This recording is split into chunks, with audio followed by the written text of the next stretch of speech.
ಊರಿಂದ ನೆಟ್ಟಿಗೆ ಅರಮನೆಗೆ ಬರ್ತದಾರೆ ಅಂತ ಕಾಣ್ತದ ಮಹಾಮಂತ್ರಿಗಳು.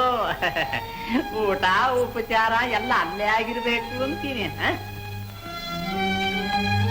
ಪ್ರಭು, ಬಸವಣ್ಣನವರ ಉದ್ಧತನ ಮೇಲೆ ಮೀರುತ್ತದೆ.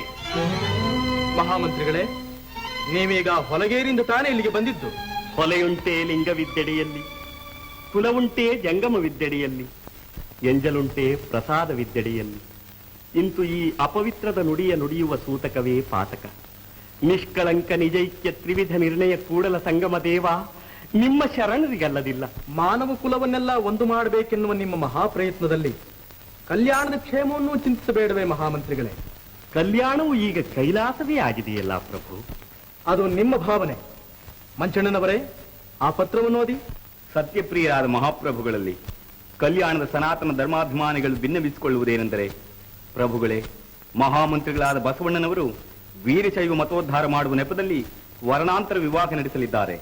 ಹೊಲೆಯ ಹರಳಯ್ಯನ ಮಗನಿಗೂ ಉತ್ತಮ ಕುಲದ ಮಧುವರಸರ ಮಗಳಿಗೂ ವಿವಾಹ ಮಾಡಲು ಏರ್ಪಡಿಸಿದ್ದಾರೆ.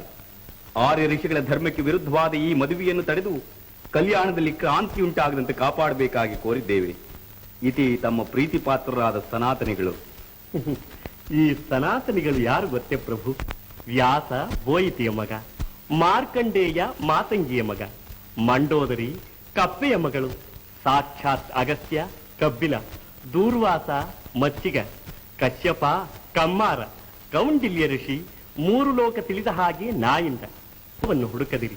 ನದಿ ಮೂಲ, ಋಷಿ ಮೂಲ, ದೇವ ಮೂಲಗಳನ್ನು ನೋಡಬಾರದೆಂದು ದೊಡ್ಡವರು ಅದಕ್ಕಾಗಿಯೇ ಹೇಳುತ್ತಾರೆ. ಪ್ರಭು, ಶಿವನನ್ನು ನಂಬಿದವರೆಲ್ಲ ಉತ್ತಮ ಕುಲದವರೆಂದೇ ನನ್ನ ಭಾವನೆ. ಅದರಲ್ಲಿ ಈ ಪತ್ರಕ್ಕೆ ನಿಮ್ಮ ಉತ್ತರವೇನು? ಸತ್ಯವು ನಿಷ್ಠುರವಾದದ್ದು. ಇಂತಹ ವಿವಾಹವು ಬೇಡವೆನ್ನುವವರೆಷ್ಟೋ, ಬೇಕೆನ್ನುವವರೂ ಅಷ್ಟೇ ಜನರಿದ್ದಾರೆ. ಶರಣರೆಲ್ಲ ಆಶೀರ್ವಾದ ಮಾಡಿ ಕಳುಹಿಸಿದರು, ನಾನೇ ನಿಂತು ಮದುವೆ ಮಾಡಿಸಿದೆ. ಆ ಮದುವೆಯೂ ಆಗಿ ಹೋಯಿತೆ? ಹೋತು, ಕಲ್ಯಾಣವೆಲ್ಲ ಕುಲಿಗೆಟ್ಟು ಹೋತು. ಆರಿಸ್ದಾಗ ನಾವು 4 ಜನ ಇದ್ದೇವಿ. ಇನ್ನು ನಮಗತಿ ಏನಾಗುತ್ತೋ? ಏನಾದರೂ ಆಗಲಿ ಈ ಮದುವೆಯನ್ನು ರದ್ದುಗೊಳಿಸಲೇಬೇಕು. ಮಕ್ಕಳಾಟಿಕೆ ಎಲ್ಲ ಮಂಚಣ್ಣನವರೇ. ಜಾತಿ ಮತಗಳಲ್ಲಿ ಗೊಂದಲವೆಬ್ಬಿಸುವುದು ಮಕ್ಕಳಾಟಿಕೆ ಏನು? ಹರಳೆಯ ಮಧುವರಸರಿಬ್ಬರು ಶಿವದೀಕ್ಷೆ ತೆಗೆದುಕೊಂಡು ಶಿವಭಕ್ತರಾಗಿದ್ದಾರೆ. ಅವರಿಬ್ಬರ ಮಕ್ಕಳಿಗೆ ಮದುವೆ ಮಾಡುವುದು ವರ್ಣಾಂತರ ವಿವಾಹವೇ ಅಲ್ಲವಲ್ಲ? ಚಿಕ್ಕ ಚಿಕ್ಕದವರಿಗೆಲ್ಲ ಲಿಂಗಾನ ಕಟ್ಟು ಬಿಟ್ರೆ ಯಾರನ್ನು ಬೇಕಾದ್ರೂ ಮದುವೆ ಆಗ್ಬೋದು. ಹೌದ್ರಾ? ಮದುವೆ ಮಾಡೋದಿಕ್ಕೆ ಅವರಿಬ್ಬರಿಗೂ ಲಿಂಗ ಕಟ್ಟಿದ್ರು ಅಂತ ಕಾಣುತ್ತೆ ಮಹಾಮಂತ್ರಿಗಳು. ಹೌದಾ? ಇದರಿಂದ ಕಲ್ಯಾಣದಲ್ಲಿ ಕ್ರಾಂತಿ ಖಂಡಿತ ಪ್ರಭು. ಹೌದು ಬಸವರಾಜ, ಪ್ರಜೆಗಳ ಶಾಂತಿ ರಕ್ಷಣೆ ಪ್ರಭುವಿನ ಕರ್ತವ್ಯದಲ್ಲಿ ಮೊದಲನೆಯದು. ನೀವೇ ಈ ವಿವಾಹವನ್ನು ರದ್ದುಗೊಳಿಸಬೇಕು. ನಾನೇ? ಹೌದು, ನೀವೇ. ಜಗತ್ತಿನ ಇತಿಹಾಸದಲ್ಲೇ ಸ್ವರ್ಣಾಕ್ಷರಗಳಿಂದ ಬರೆದಿಡುವಂತಹ ಈ ಪವಿತ್ರವಾದ ವಿವಾಹವನ್ನು ನಾನು ರದ್ದುಗೊಳಿಸಬೇಕೆ? ತಾಯಿ ಹೆತ್ತ ಮಗುವನ್ನೇ ಕೊಲ್ಲಬೇಕೆ? ನನ್ನನ್ನು ಕಡಿದು ಲಕ್ಷ ಚೂರು ಮಾಡಿದರು ನನ್ನಿಂದ ಇದು ಸಾಧ್ಯವಿಲ್ಲ. ನನ್ನ ಮಾತನ್ನು ಉಲ್ಲಂಘಿಸುವಿರಾ? ಪ್ರಭುಗಳು ಸತ್ಯಭ್ರಷ್ಟರಾಗದಂತೆ ನೋಡಿಕೊಳ್ಳುತ್ತೇನೆ. ಸಾಕು ನಿಮ್ಮ ಸತ್ಯ ಪ್ರತಿಷ್ಠೆ. ನನ್ನ ರಾಜ್ಯದಲ್ಲಿ ಶಾಂತಿ ಸ್ಥಾಪನೆ ಮಾಡಲು ನನಗೆ ಸಾಮರ್ಥ್ಯವಿದೆಯೋ ಇಲ್ಲವೋ ನೋಡಿಯೇ ಬಿಡುತ್ತೇನೆ. ಈ ವಿವಾಹ ರದ್ದಾಗಲೇಬೇಕು, ಇಲ್ಲವೇ ಅವರಿಬ್ಬರು ಪ್ರಾಣಾಂತ ಶಿಕ್ಷೆಯನ್ನು ಅನುಭವಿಸಬೇಕು. ಯಾರಲ್ಲಿ? ಹರಳೆಯ ಮಧ್ವರ್ಸರನ್ನು ಕರೆದುಕೊಂಡು ಬನ್ನಿ.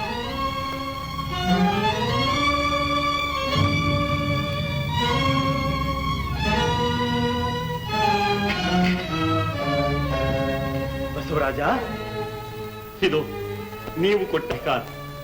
ಪ್ರಭು, ಶರಣದ್ರೋಹವಾಗುವುದನ್ನು ನಾನಿದ್ದು ನೋಡಲಾರೆ.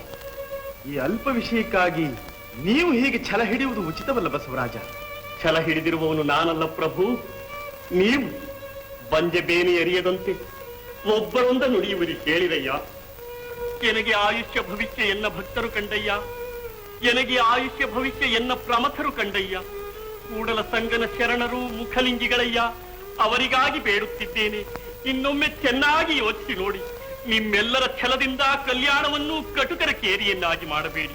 ಕನ್ನಡಮ್ಮನ ಮಾಂಗಲ್ಯ ಸೂತ್ರದಂತಿರುವ ಕಲ್ಯಾಣವನ್ನು ಕೊಳಚೆಯ ಗುಂಡಿಯಲ್ಲಿ ಮುಳುಗಿಸಿ ಬಿಡಬೇಡಿ. ಅನುಭವ ಮಂಟಪದ ಮಹಾನುಭವವನ್ನು ಮಣ್ಣು ಪಾಲು ಮಾಡಬೇಡಿ.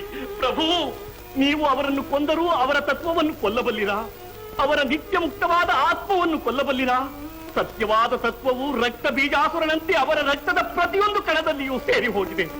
ಅವರಿಬ್ಬರ ಸಾವು ಸಹಸ್ರಾರು ಹರಳೆಯ ಮಧುವರಸರನ್ನು ಹುಟ್ಟಿಸುತ್ತದೆ. ಅನ್ಯಾಯವಾಗಿ ಅವರನ್ನು ಶಿಕ್ಷಿಸಿ ಪಶ್ಚಾತ್ತಾಪಕ್ಕೀಡಾಗಬೇಡಿ. ಬಸವರಾಜ, ನಾನೀಗ ಬಿಜ್ಜಳನಲ್ಲ, ಕಲ್ಯಾಣದ ಪ್ರಜಾಪಾಲಕ. ಇಂಥ ಕ್ರಾಂತಿಕಾರಕ ವಿಷಯದಲ್ಲಿ ನೀವಿನ್ನು ಮುಂದೆ ತಲೆ ಹಾಕಬಾರದು. ಇದು ರಾಜಶಾಸನ. ನಿರಾಶ್ರಿತನಾಗಿ ಬಂದೆ, ಮಹದಾಶ್ರಯವನ್ನು ಕೊಟ್ಟು ಕಾಪಾಡಿದಿರಿ. ನಿಮ್ಮ ಕರುಣೆಯ ಶಿಶು ನಾನು. ನಿಮಗೆಂದಿಗೂ ಎರಡು ಬಗೆಯುವುದಿಲ್ಲ. ಬರುತ್ತೇನೆ ಪ್ರಭು, ಬರುತ್ತೇನೆ.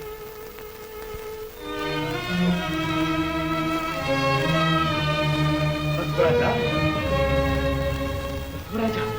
ಕೂಡಲ ಸಂಗನು ಕರೆಯುತ್ತಿದ್ದಾನೆ. ಇನ್ನು ನನಗಿಲ್ಲಿ ಕೆಲಸವಿದೆ. ಬಸವೇಶ, ಬಸವರಾಜ.